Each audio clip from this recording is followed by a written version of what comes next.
जय हिंद दोस्तों। मैं राजीव कुमार। आज हम लोग फिजिक्स अर्थात जीएस के अंतर्गत उत्तल लेंस से प्रतिबिंब का बनना देखेंगे। तो दोस्तों, आपका राजीव स्टडी सेंटर में स्वागत है। आइए हम देखते हैं।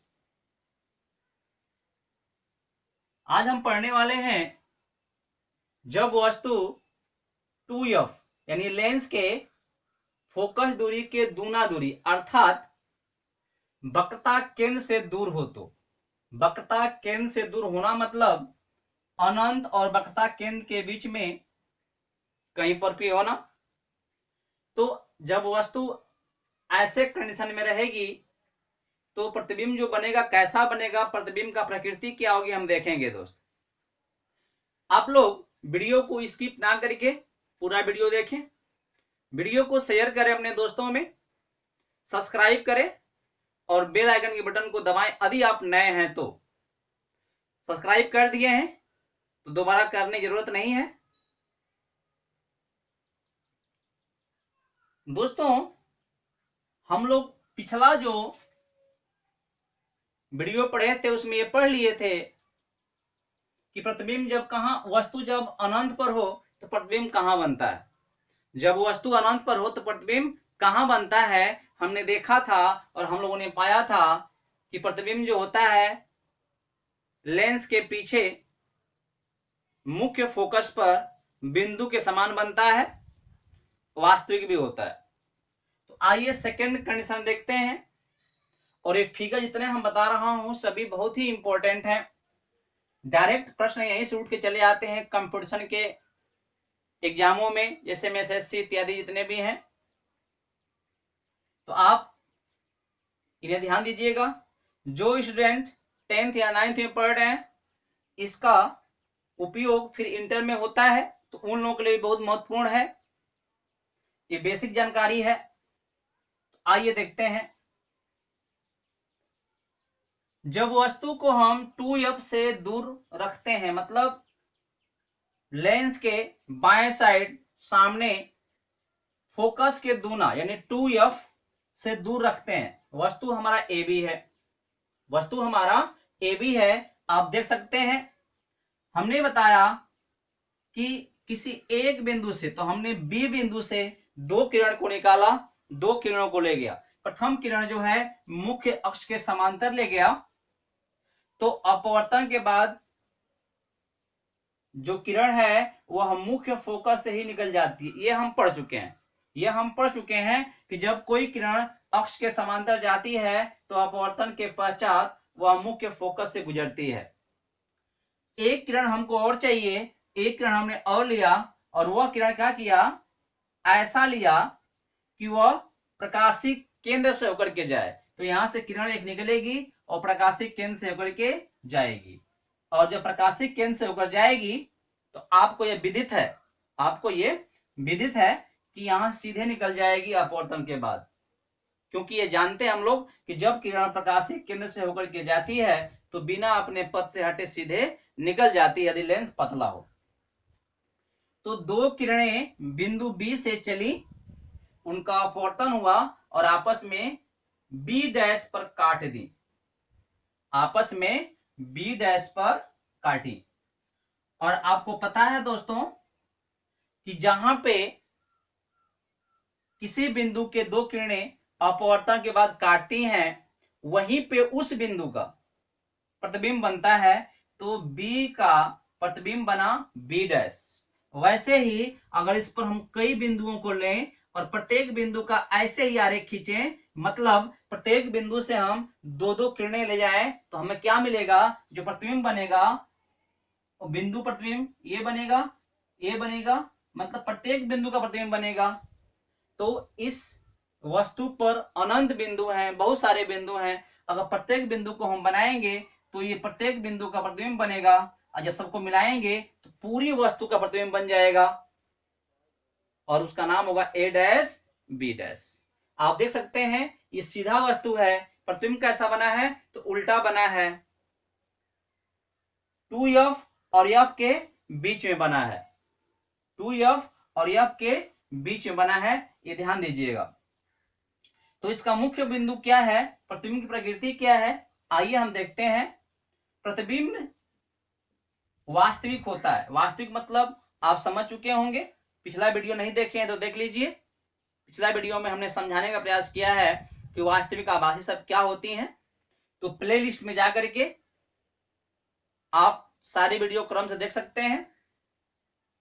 तो प्रतिबिंब वास्तविक होता है। वास्तविक मतलब अपवर्तन के बाद ये सीधे जिधर जा रही हैं सीधा आगे बढ़े और आपस में काटें, ऐसा होता है तो हम उसे वास्तविक बोलते हैं। और वास्तविक जो होता है किसी पर्दे पर, किसी पेपर पर, किसी पृष्ठ पर छप सकता है, उल्टा बनता है। सेकंड है प्रतिबिंब वस्तु से छोटा बनता है, वस्तु से छोटा बनता है तथा लेंस के पीछे बनता है। लेंस के इस बगल बनता है, कहां बनता है मैं नहीं लिखा हूं, आप समझ सकते हैं। F और 2F के बीच में बनता है, यानी F और 2F के बीच में बनता है, 2F के बीच में बनता है, ये आप समझ सकते हैं। तो ये आपका फिगर हो गया। आइए हम देखते हैं अगला फिगर।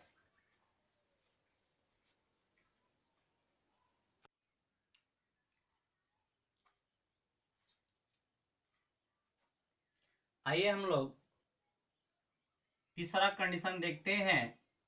जब वस्तु 2F पर हो, मतलब ठीक फोकस दूरी के दूना दूरी पर हो, अर्थात वक्रता केंद्र पर हो, तो प्रतिबिंब का प्रकृति क्या होगी, ये ए बी कोई वस्तु है और ठीक 2F पर है।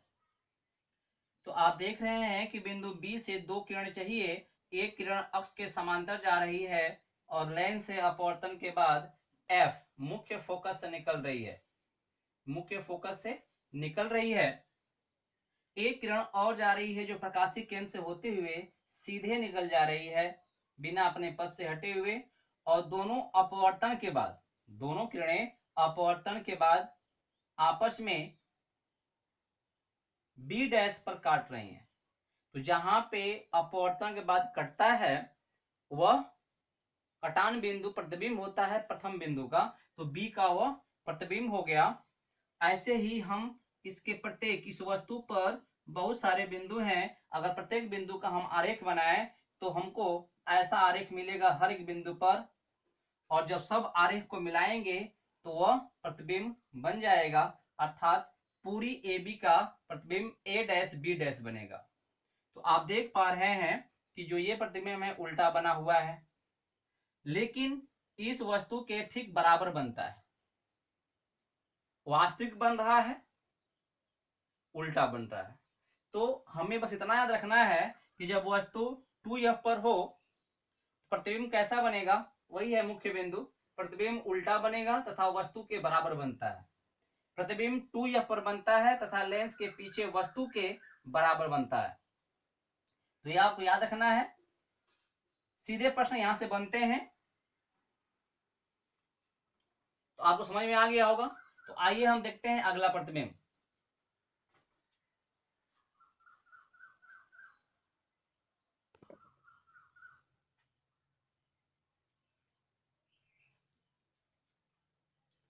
एक कंडीशन नंबर 4 है, जब वस्तु 2F यानी फोकस के दोनों बिंदु तथा F दोनों के बीच में हो, 2F और F के बीच में है, बीच मतलब कहीं पर भी हो सकता है इनके मध्य में, तो वस्तु का प्रतिबिंब कैसा बनेगा आइए देखते हैं। तो हमने वस्तु ए बी दोनों के बीच में रखा, F और 2F के बीच में।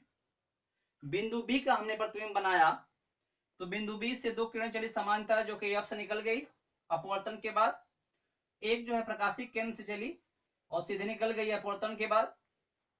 दोनों अपवर्तन के बाद बिंदु बी पर काटते हैं, बी डैश पर काटते हैं, तो वह बिंदु बी का प्रतिबिंब बन गया। और ऐसे ही इस पर बहुत सारे बिंदु हैं, प्रत्येक बिंदु का हम प्रतिबिंब बनाएंगे तो हमको ये बिंदु का प्रतिबिंब मिलता जाएगा, और अंत में ए का प्रतिबिंब ए डैश मिलेगा, और सब बिंदु मिला देंगे तो ये पूरा प्रतिबिंब बन जाएगा ए डैश बी डैश। जब ए और बी डैश प्रतिबिंब बन जाएगा तो फिर आप देख पा रहे हैं प्रकृति क्या है। तो जो प्रतिबिंब बनेगा वह 2f से बाहर बनेगा। प्रतिबिंब 2f से दूर, 2f से दूर बनेगा, ऐसा। तो प्रतिबिंब क्या है? प्रतिबिंब वास्तविक, आगे बढ़ने पर कट रहा है इसलिए वास्तविक है, उल्टा है आप देख रहे हैं, तथा वस्तु के बराबर बनता है। सॉरी, वस्तु के बराबर नहीं बनेगा, वस्तु से बड़ा बनेगा, वस्तु से बड़ा बनेगा, वस्तु से बड़ा बनेगा, क्योंकि वस्तु के बराबर तो 2f पर बना था। अब जो बनेगा वो वस्तु से बड़ा बनेगा। प्रतिबिंब 2f से दूर बनेगा, मतलब इधर 2f से दूर बनेगा और लेंस के पीछे बनता है, क्योंकि आगे तो ये है, पीछे ये माना जाता है। तो हमको ये बात याद हो गया। अब आपको याद नहीं करना है, बस समझना है। जब वस्तु अनंत पर थी, पहला कंडीशन, तो ठीक प्रतिबिंब f पर बन रहा था, लेंस के पीछे f पर बन रहा था। हम वस्तु को और पास में लाए, 2f से दूर रखे, तो प्रतिबिंब कहां बना? f और 2f के बीच में बना, f और 2f के बीच में बना था, उल्टा ही बना था। और तीसरा कंडीशन, जब हमने 2f पर ही ला दिया तो प्रतिबिंब f से 2f के बीच में अब ठीक 2f पर बना, और जब इससे हम और इधर ला दिए तो प्रतिबिंब इधर बनेगा। मतलब कहने का हमारा ये है कि मतलब जो प्रतिबिंब है वो f से पार ही बन रहा है, और f से पार होता जा रहा है। जैसे हम वस्तु को इधर ला रहे हैं, जैसे हम वस्तु अनंत से इधर लाते जा रहे हैं, तो प्रतिबिंब भी क्या हमारा होता है? दूर भागता जाता है, आप देख रहे हैं। अब 2f और f के बीच में आ गया तो प्रतिबिंब क्या हो गया? 2f से पार हो गया। आइए देखते हैं अगला कंडीशन।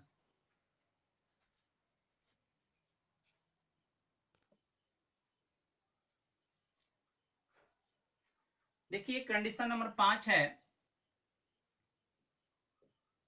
जब वस्तु कहां रखेंगे? अब पहले अनंत पर, फिर अनंत और 2f से बीच में, फिर 2f पर, और फिर 2f और f के बीच में। अब हम ठीक ला रहे हैं f पर, फोकस, मुख्य फोकस पर।